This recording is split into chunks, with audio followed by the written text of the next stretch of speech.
This video is an introduction to trigonometry for right triangles. So we are going to identify a reference angle given a side of a triangle, write trig ratios with right triangles, and compare and contrast the sine and cosine of the complementary angles of a right triangle. So the reference angle is the angle in which the problem is being based on. For a reference angle, we cannot use a right angle, but we can use either of the other two angles. So let's say that angle D, in this case, is going to be our reference angle. Then, based off that angle, we can label our three sides. So the opposite side is the leg that is opposite from the reference angle. So if I go from the reference angle and I drag my pen or pencil across the paper to the other side, this is our opposite leg.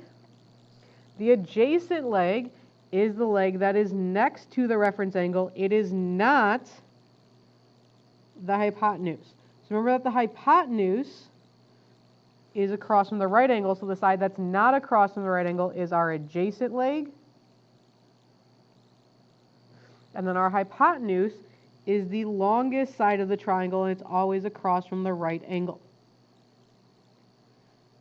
So what I usually do is I label my opposite side and my hypotenuse first, and then the third side has to be the adjacent side. So given the reference angle, label the sides of the triangle as opposite, adjacent, or hypotenuse. So if we have angle B as our reference angle, our opposite side is across from it,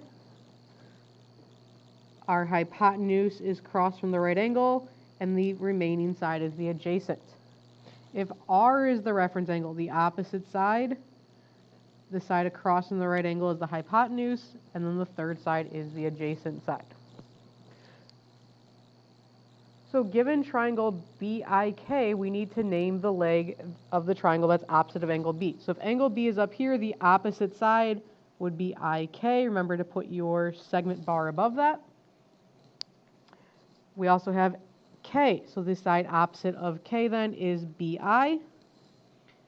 The hypotenuse is not going to change no matter what angle, so it's always across from the right angle, which in this case is BK.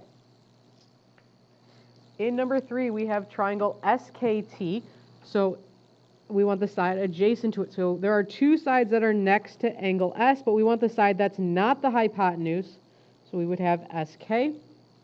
Same thing when we have angle T. We want the side that's not the hypotenuse that's next to angle T, which would be TK.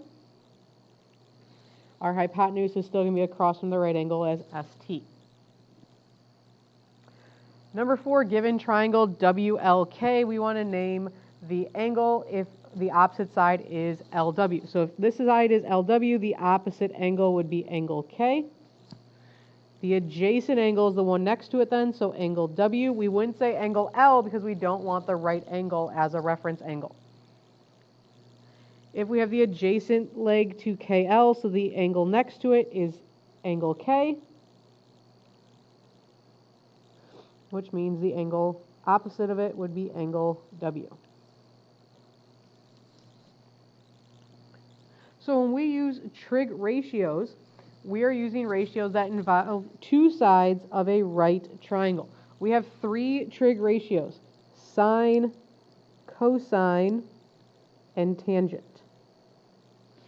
So sine, if we have D as our reference angle, is going to be the opposite side over the hypotenuse.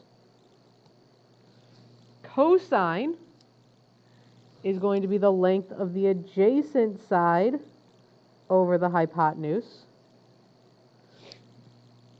And tangent is going to be the opposite side over the adjacent side. It's important that we know these ratios and we set them up correctly, or we will be solving the problem wrong. A way to help us remember is SOHCAHTOA. So sine is the opposite over the hypotenuse, cosine is the adjacent over the hypotenuse, and tangent is the opposite over the adjacent. So let's use these to find our ratios. So we have a triangle here. We're going to start looking at angle A. So if angle A is our reference angle, remember that sine is opposite over hypotenuse, so the opposite side length is 15, the hypotenuse is 17, because we can always label our sides. So For cosine, we have adjacent over hypotenuse. So the adjacent side is 8, the hypotenuse is 17. And then our last one for tangent, the opposite over the adjacent. So the opposite side of A is 15, the adjacent side is 8. When we switch our reference angle and we switch it to angle C, the opposite and the adjacent sides are going to switch, but your hypotenuse will stay the same. So for the sine of angle C, it's still opposite over hypotenuse. We have 8 over 17. For cosine, it's adjacent over hypotenuse, so 15 over 17. And then for tangent, it's opposite over adjacent.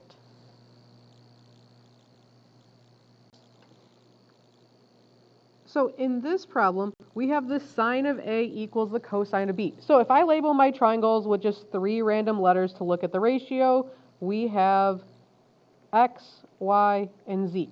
So the sine of A is your opposite side over your hypotenuse. The cosine is the adjacent side over the hypotenuse. Notice that they have the same ratio. So because this is true and they have the same ratio, the angles are going to have a relationship. Now, in a right triangle, we already have a 90-degree angle. So the other two angles also have to equal 90. So the measure of angle A plus the measure of angle B has to equal 90 degrees. The angles are not congruent. That is a mistake a lot of people make. Remember that they are complementary, which means they equal 90. So let's look at a few examples. So in number 6, we want to take our two angles, add them together, and set it equal to 90. So we get 9x equals 90, x is 10. In number 7, when we take our two angles. Now it doesn't matter if sine or cosine is written first or second, they are still equal. So we have 5x plus 20 is equal to 7x minus 2 equals 90. So we have 12x plus 18 equals 90. 12x equals 72, so x is 6. In number 8, the trig ratios are equal, so the angles together equal 90. So we get 9x minus 9 equals 90, 9x equals 99, so x is 11.